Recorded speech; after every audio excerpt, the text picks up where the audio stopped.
Q&A as much as anything.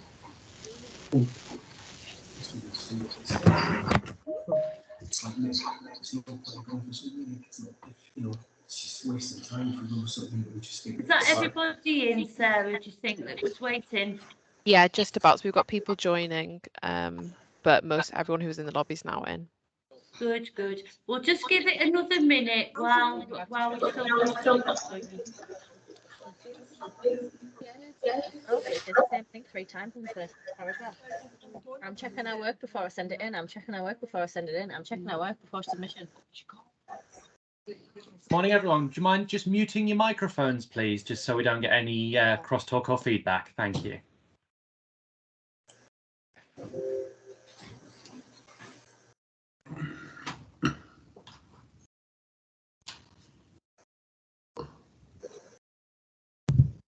Anybody else coming in, Sarah?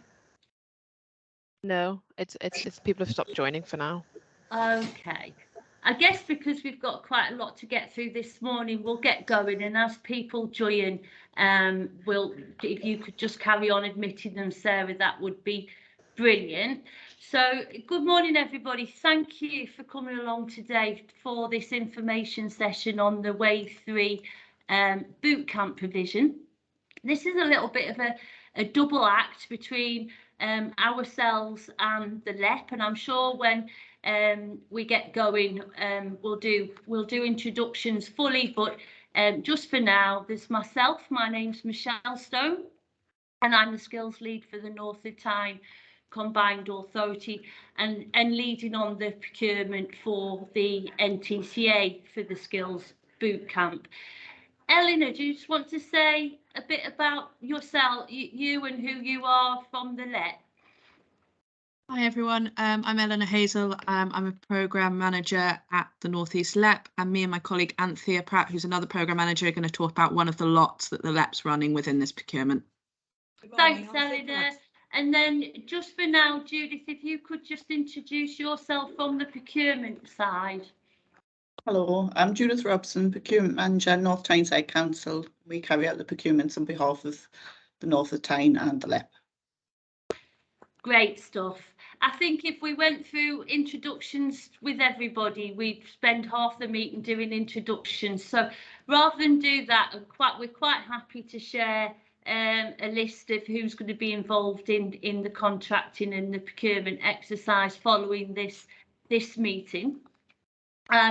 So for now, we're going to get going. So Sarah, do you just want to put the first slide up? We have got a presentation, and I should say, if you've got questions as we go along, it would be handy to pop them into the chat so that Andrew can record those questions, and hopefully we will be able to pick some of them up at the end of the presentation. And if we don't get time, we'll do a Q&A, which will be published on the NTCA webpage for everyone to see anyway. So any questions, if you could stick them in the chat while we go through the slides, that would be great. Sorry, Michelle, can I just say, Andrew, if you wouldn't mind just admitting people into the lobby, just because I can't do it while I'm sharing the screen. Thank you.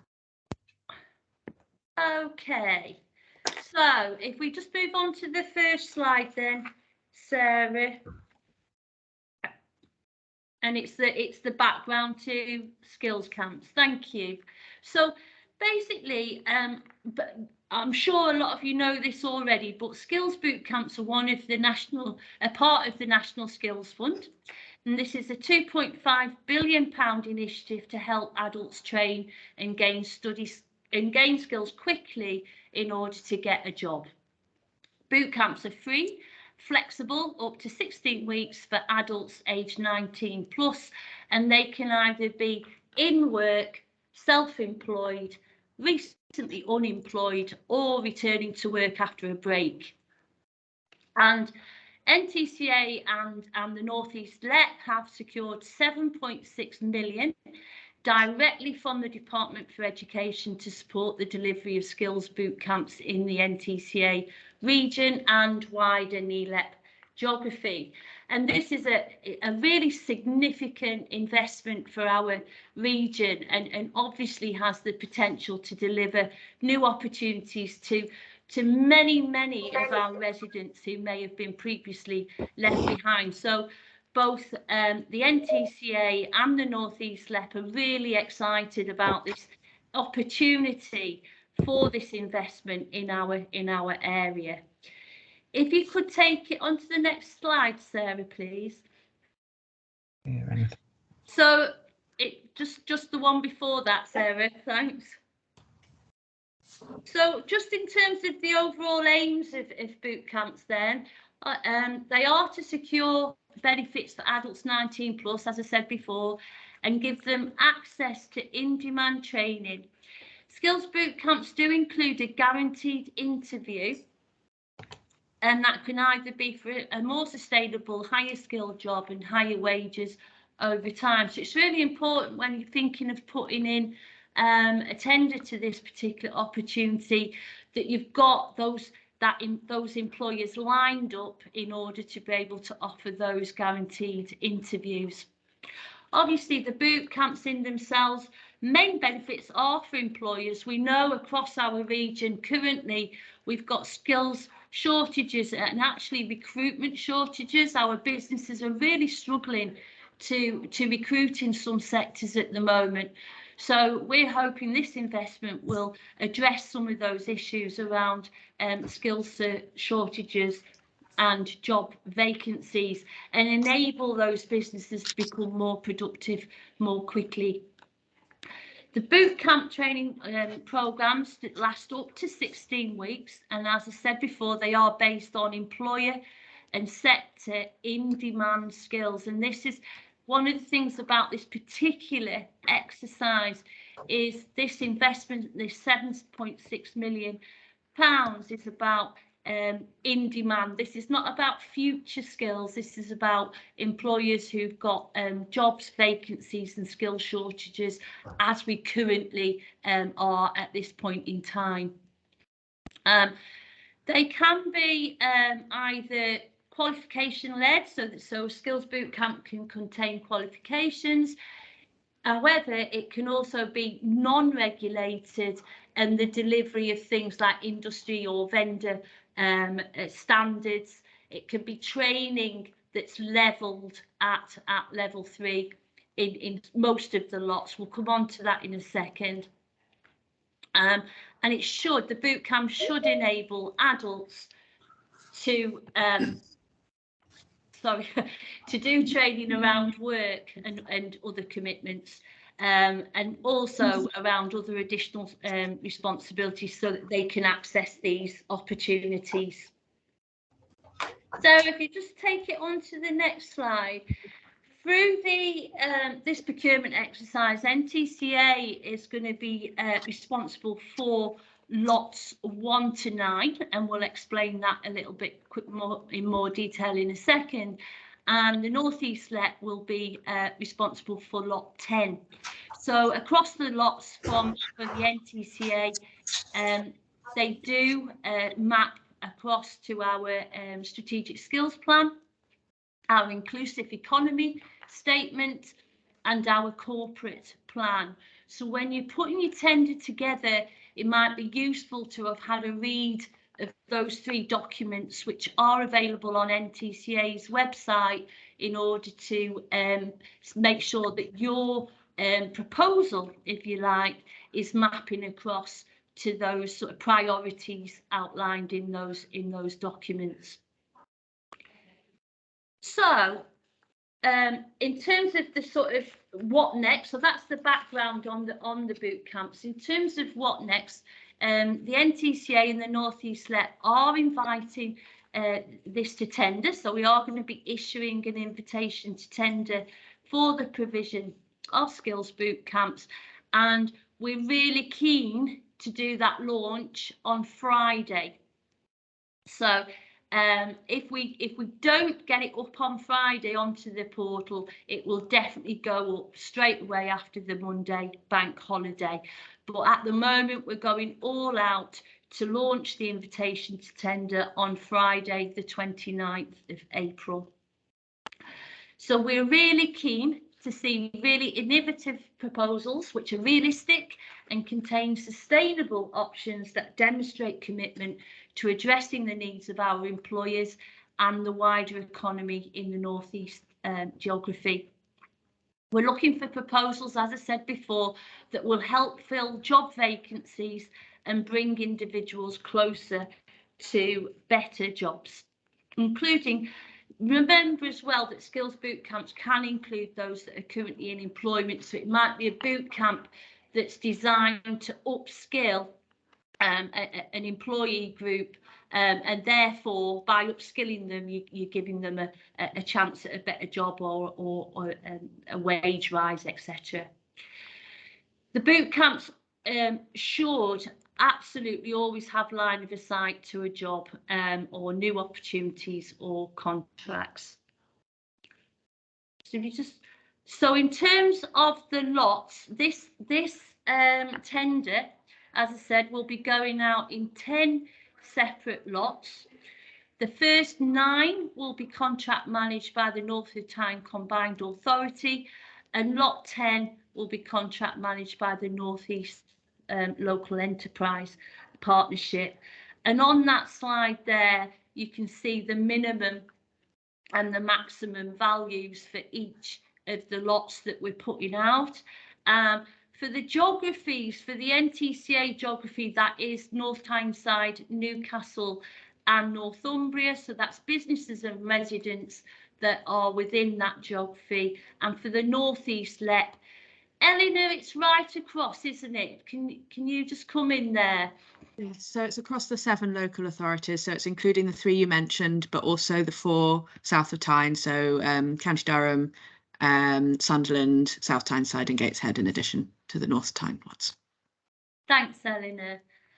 And then if we just move it on to the next slide, I just want to go, I'm not going to read these slides word for word, but I just want to give you a little bit of a background into the NTCA lots, and then Eleanor is going to and Anthea, sorry, are going to give an update on the North East LEP lots. So one of the biggest lots for the North Tyne Combined Authority area is the digital lots. We're putting 1.5 million into this. And the rationale behind that is that because across the NTCA area, we have evidence of a really strong and interconnected digital and tech sector that is really leading the way in developing and applying new technologies and data analytics capability. We are hearing, as of now, from businesses and employers across our region in this sector that they are struggling with skills and recruitment. So we see these boot camps as a really vital part to support that growth in our digital sector across North of Tyne. And this these boot camps will also align to other investments that the NTCA have made in skills, including the Skills for Growth programme. So we see an absolute alignment across those investments. So in terms of what we're actually seeking within the digital core lot, we're looking at skills and training in areas obviously where there is demand and where it will support growth and innovation across the NTCA. So skills boot camps across lot 1 in this category could include, but are not limited to, I just need to make that point, the bulleted points there below. So things like cyber security, digital marketing, software development, software engineering, support for IT solutions, etc. So a big list there to choose from, and absolutely in demand from employers in our region. Lot 2, which is slightly smaller, it's for £250,000. This is a catch-all really in lot 2. So anything that you think actually would not fall within the lot 1 digital course, you've come up with this idea for a boot camp and you think doesn't quite fit with those core specialisms in those bullet points, this is the lot that you would bid into, because obviously we fully recognise that skills bootcamps might not always accord exactly with the subject sector areas in the core lots. So you'll always find there's a core lot and a bespoke lot which pitches up, catches up the sort of like catch-all provision in there. In lot 3, this is in response to demand for drivers and demand in the logistics sector. And so what we're looking for in lot 3 is boot camps that will provide certification for those working in transport and logistics. And this lot also includes the HGV and LGV driving licenses as well, the training to actually drive.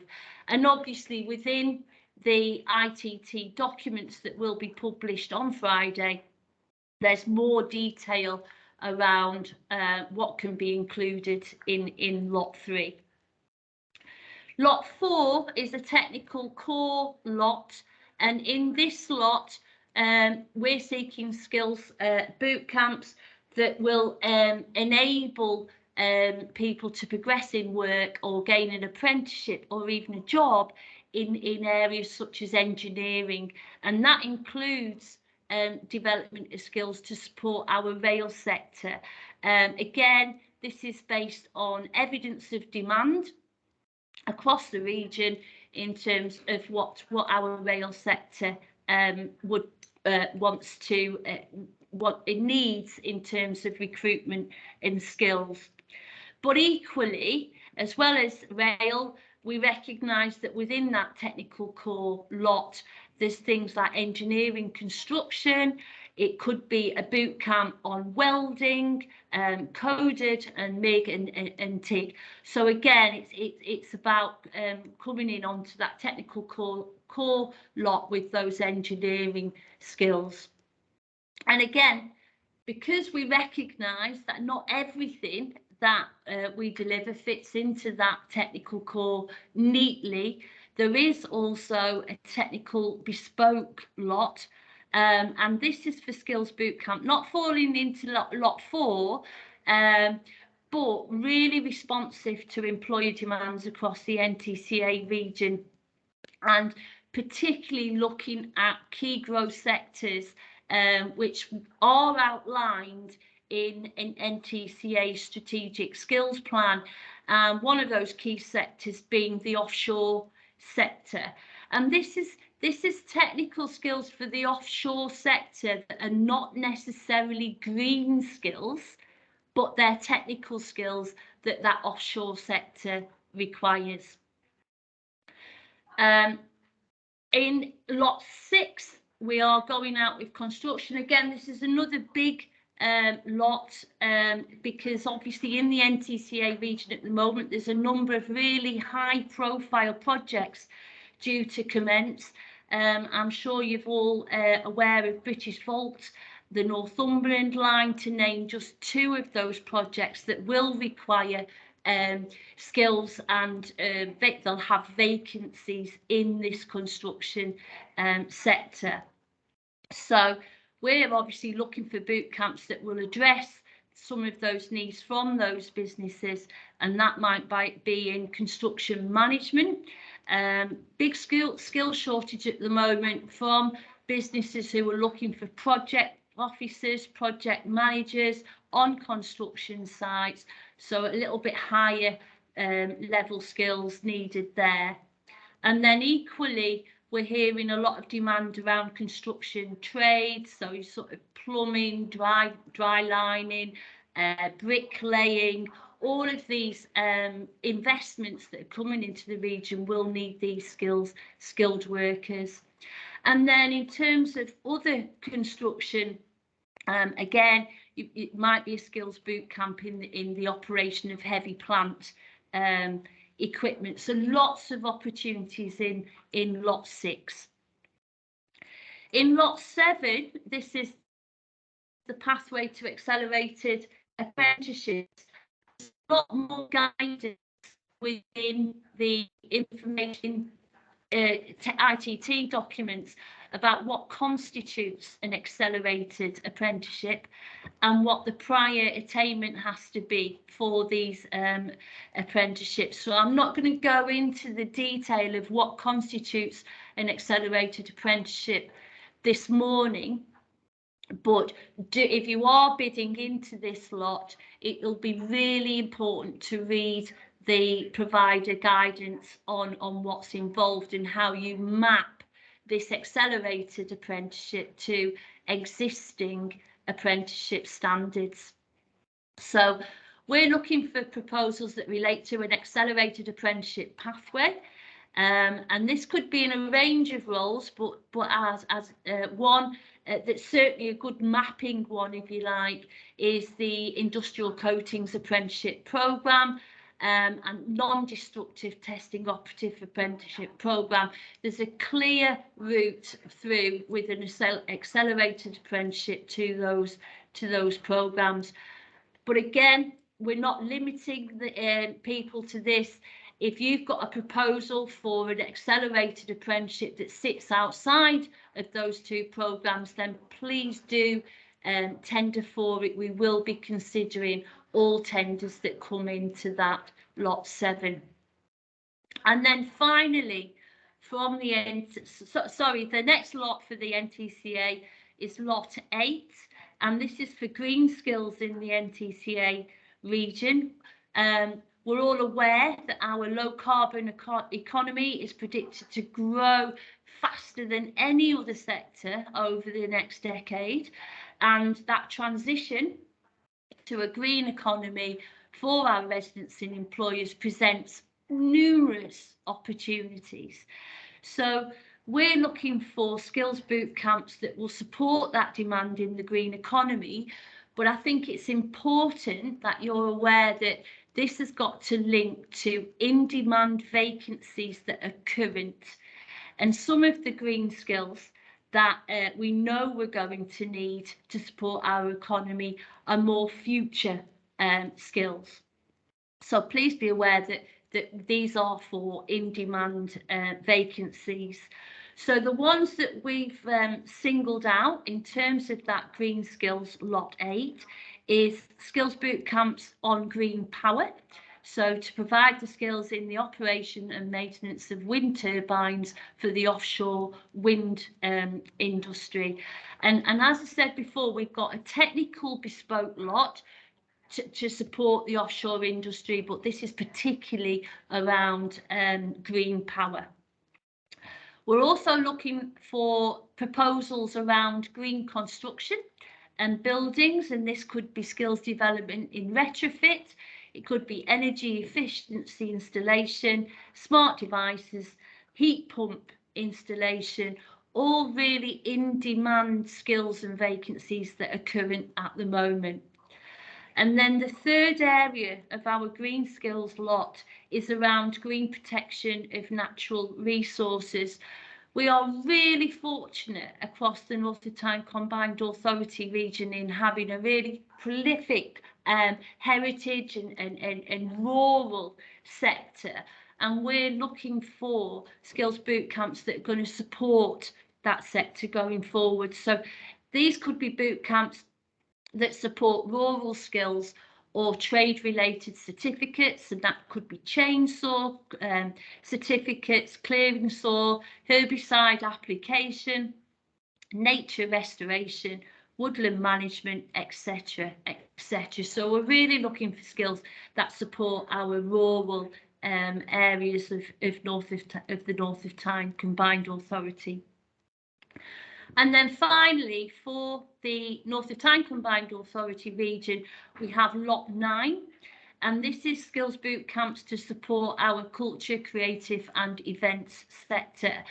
And again, this has come from evidence that the reinvigoration of this sector, particularly following the COVID-19 crisis, which I'm not by any means saying is over for us all yet, but certainly this sector suffered more than most.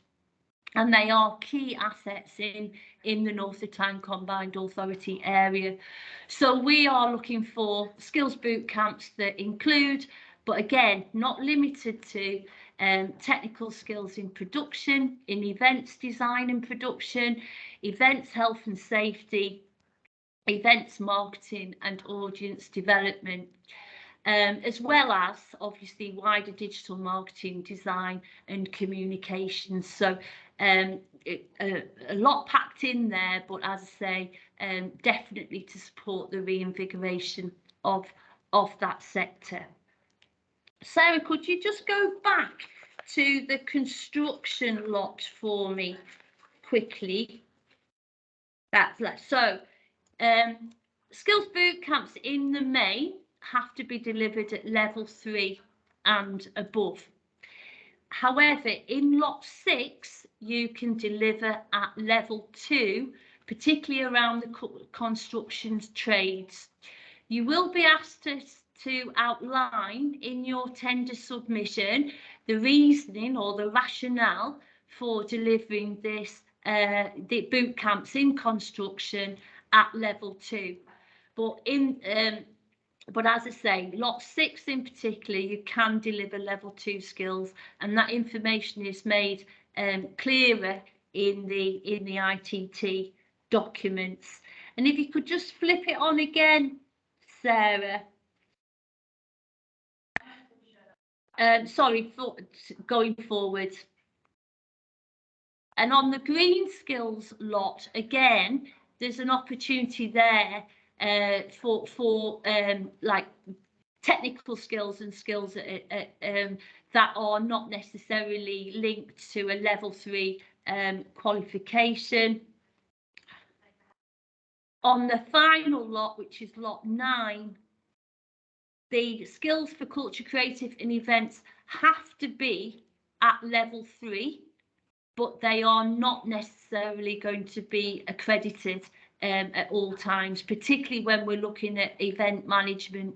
It tends to be the technical skills that are not necessarily available through an awarding body. So we recognise that some of those skills would be developed on non-regulated proposals, but the level would be at level 3. So that's the NTCA lots, and I'm going to hand you over, I think it's to Anthea now, yes, to take you through the North East LEP Green Skills lot. Thanks, Michelle. Good morning. Anthea Pratt, I'm Skills Programme Manager for North East LEP, and I'm leading on the implementation of Skills Boot Camps and the contracts management of it. And my colleague Ellie will be working with Judith on the North of Tyne procurement process. So in terms of the North East LEP, we are focusing our bootcamp funding on green skills and 3 areas within that. So green power, linked to our sector strategy for energy and particularly energy coast. So again, this isn't a full list, that we're looking for other areas if you can evidence the employer demand. But in terms of the evidence base we have, or our sector strategies, the areas we're looking at renewables, particularly such as the operations and maintenance of wind turbines offshore and onshore. Solar, including solar roof installation and maintenance, and wider skills to support the transition to renewable domestic energy, example particularly around gas. Green construction and buildings, and this links to our sector strategy for domestic energy. We're looking at retrofit installers, but our evidence base is around a demand for retrofit coordinators and assessors. And other energy efficiency installations, particularly heat pumps, maintenance and repairs. Green transportation, and this links to our sector strategy around electrification. So we're looking here for electric vehicle manufacture, maintenance and recycling. If you could move on, Sarah. So lot 10 is the North East LEP's lot in this procurement process. We've been awarded 2.4 million grant for the year 2022 to 2023. The provision must meet the needs of employers in the North East LEP area and linked to the North East LEP Strategic Economic Plan, the SEP, and also the sector strategies that I've mentioned previously. So each contractor we're looking for tenders for a minimum contract value of 1 million and a maximum of 1.2 million. Each tender must include a level 5 qualification with their offer and a minimum of 320 learner starts. Again, as Michelle referred to, for green skills, although skills bootcamps are aimed at level 3 and above, for green skills, you can tender for level 2 opportunities, but we need to see strong employer demand for those. And the LEP is particularly interested in testing new provision in this. The evidence base that we've got around employers' demand, we've also done an assessment of the current skills base. And we've assessed that there is, we need to grow the skills base if we're going to move and achieve the net zero targets for the region. So we're particularly interested in testing new provision around provider types, particularly employer providers, qualifications, so new qualifications, whether they're regulated or non-regulated, and vendors, and also innovative and new methods of delivery. So we'd encourage contractors to include an element of this new provision in their overall delivery. Thanks, Sarah.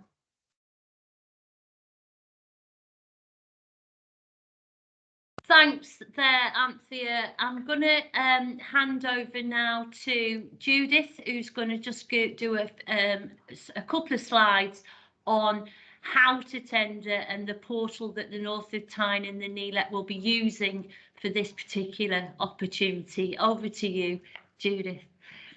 Yeah, for those that weren't in before, I'm procurement manager at North Tyneside Council, and we carry out the procurements on behalf of North of Tyne and the LEP. We use the NEPO portal for all of our contracting opportunities. And so if you're not already registered, I would suggest you go and register ready so that you get ready when the opportunity comes out on Friday or Tuesday.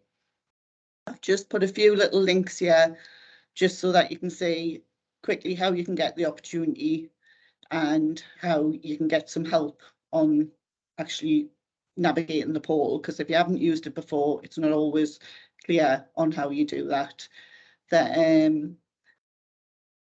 Once it is out there, that you would express an interest against the opportunity, then one of the mistakes a lot of people make is once you've expressed that interest, it goes into your activities, so you can't necessarily see it when you go back in.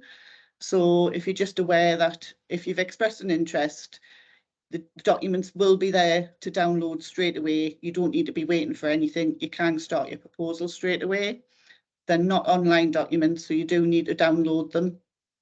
You complete the documents. If you've got any questions while you're completing them, you do have to use the message section, which is on the right hand side on the main screen. When you go into the opportunity, you'll see a message section.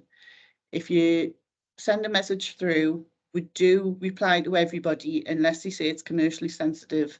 That's just me. Make sure that all the suppliers have the same information at the same time. Then once you've completed everything, you just upload your response.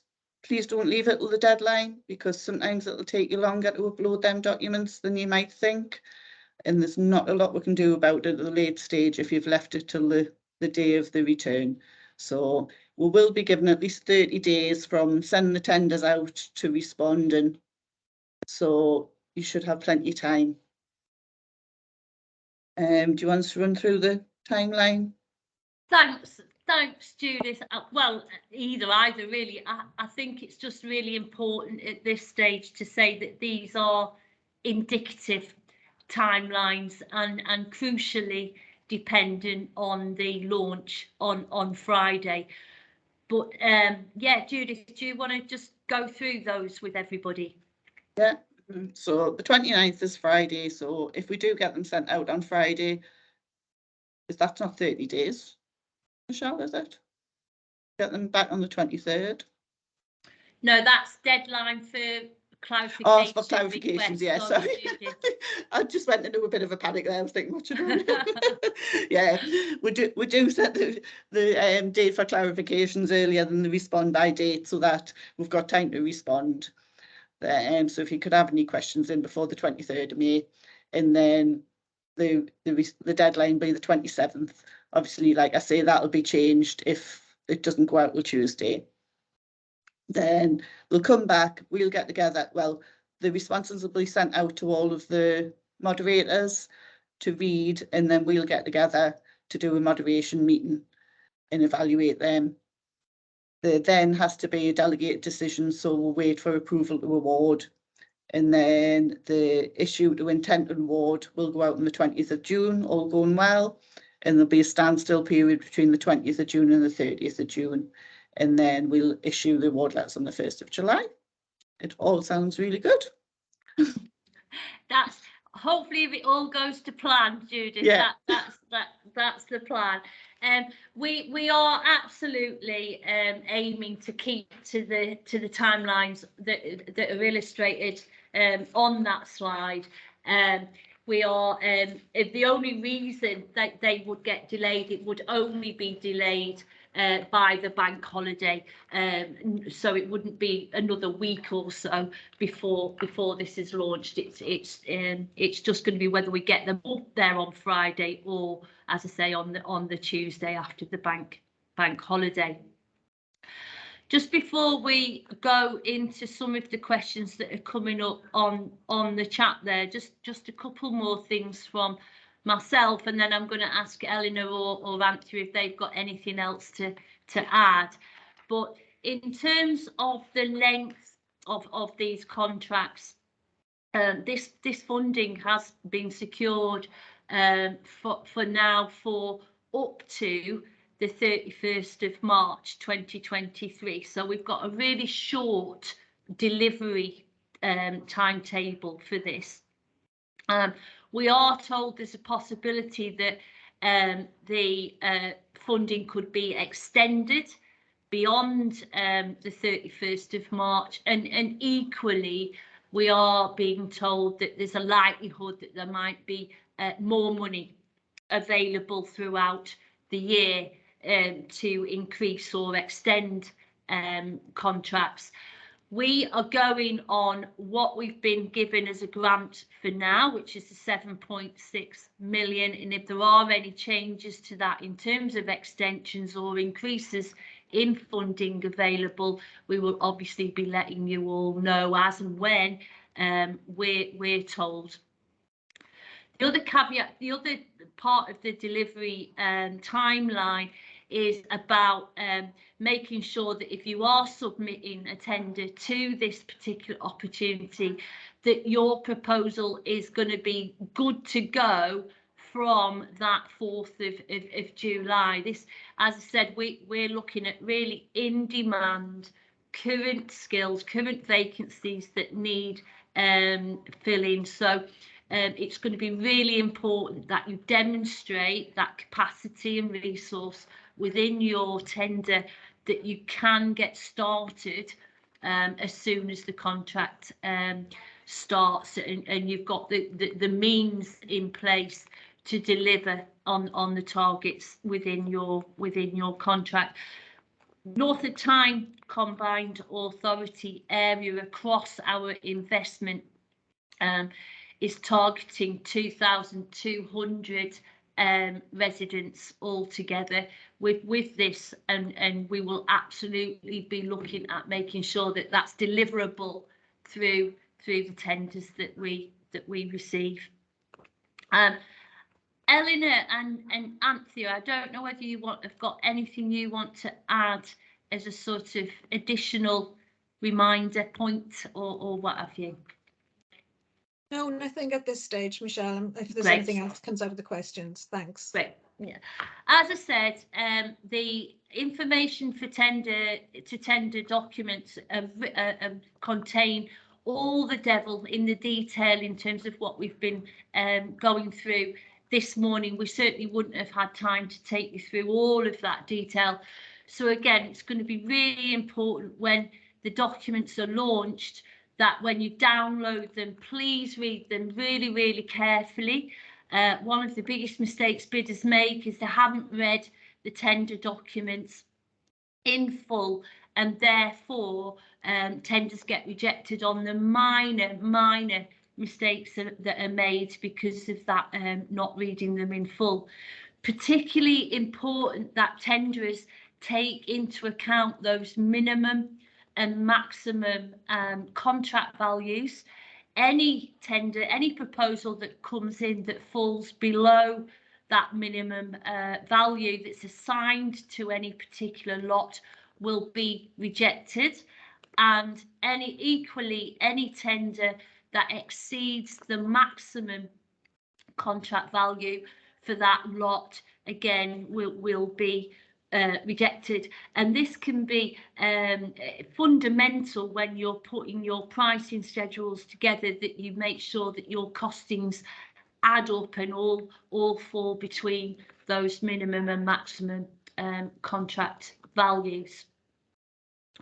Just going on to some of the questions now that have come up in the chat.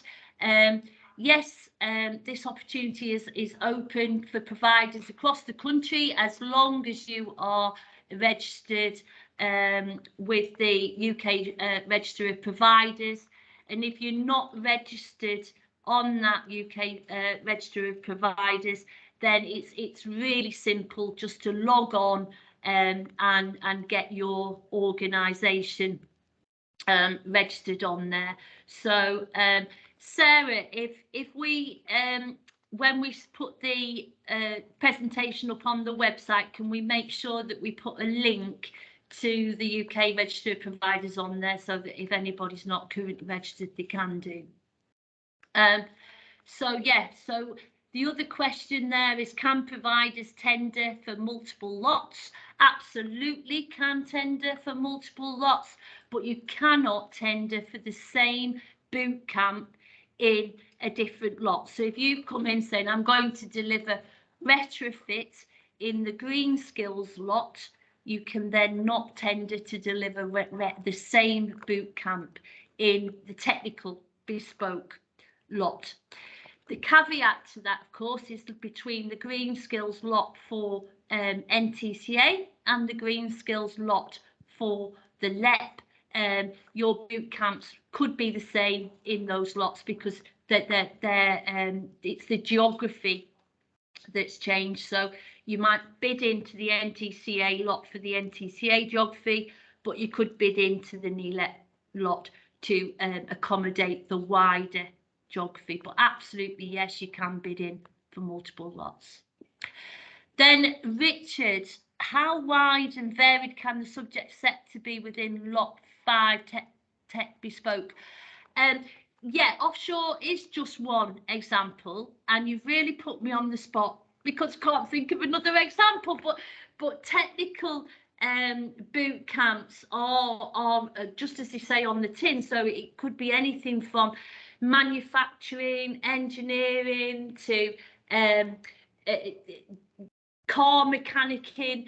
It really is just around your proposal, what you put in there. So please be as innovative and as diverse as you can in particularly when it's a bespoke lot. The reason those lots are in there is because your proposal might not neatly fit into the lots that are designated as core lots. And again, I'm looking at the chat now, and I think that is all questions in the chat answered, unless anybody else can see one that I have missed. There's one about, is there maximum minimum contract values for North of Tyne as well as the LEP?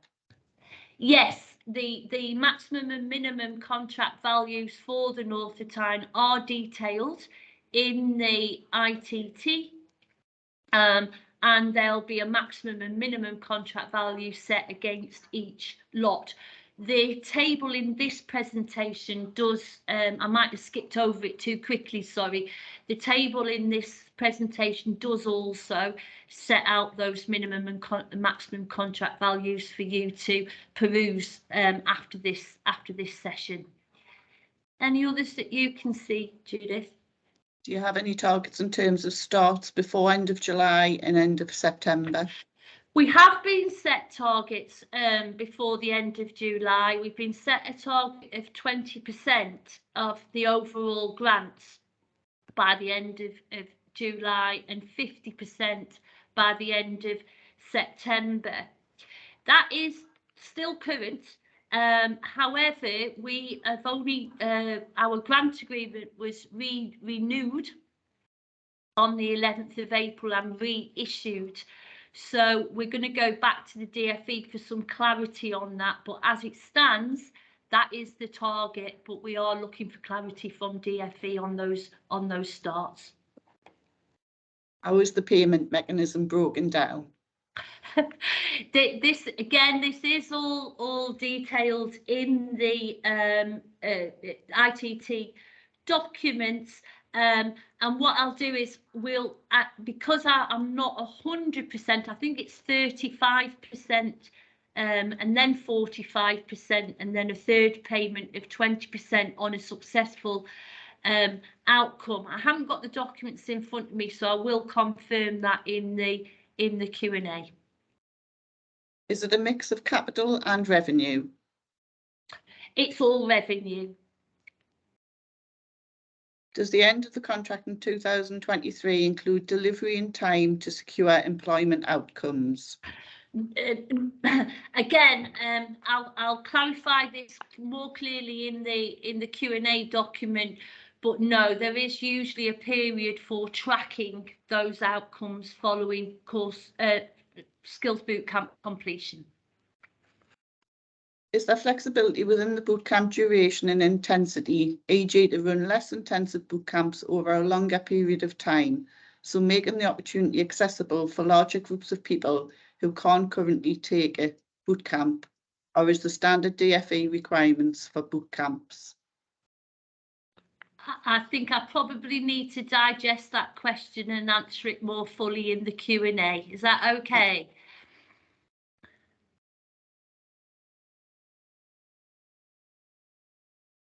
Anybody else say anything I've missed? Just had a question pop in from Alison. If jobs are progressions internally with employer, will employer need to contribute the learning, e.g. 30% as currently? It's a good question, Andrew. Yes, there is a 30% contribution for large employers who are training their own workforce. Obviously, this is not a cash transaction. So when you work out if your boot camp is for the delivery of skills to employees, to an employee's workforce, then you would deduct that 30% from your unit costs, as we would expect that to be the employer contribution. So you would give the overall unit cost, and then you would tell us what the unit cost is with the 30% reduction.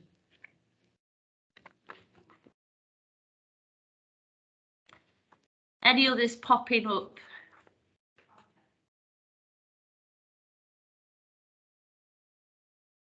Anybody want any burning questions before we end the information session from anybody?